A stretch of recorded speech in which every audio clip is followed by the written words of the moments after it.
Quality और consistent performance के लिए सिर्फ सिल्वर पंप। टॉप क्वालिटी और कंसिस्टेंट परफॉर्मेंस के लिए सिर्फ सिल्वर पंप, नाम याद रखना।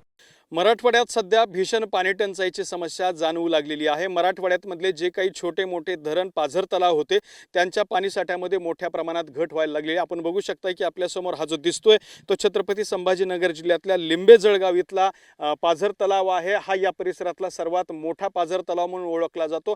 मात्र या धरणाच्या पाणीसाठ्यात सुद्धा मोठ्या प्रमाणात घट झालेली आहे। ही घट इतकी भीषण आहे की या धरणामध्ये आता जे पाणीसाठा शिल्लक आहे तो सगळा पाणीसाठा हा मृत साठ्यातला पाणीसाठा शिल्लक आहे। या धरणावरती 20 ते 25 गावाच्या पाणी पुरवठा योजना अवलंबून आहेत।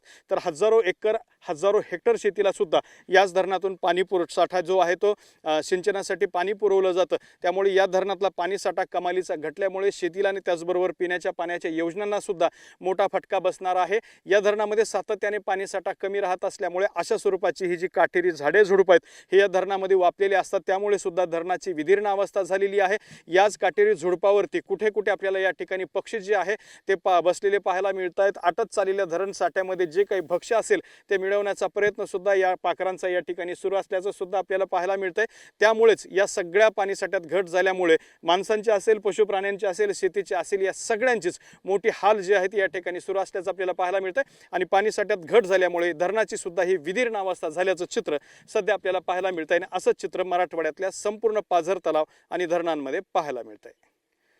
कॅमेरामन अमित आडेसोबत दत्ता कानवटे, TV9 मराठी, छत्रपती संभाजीनगर।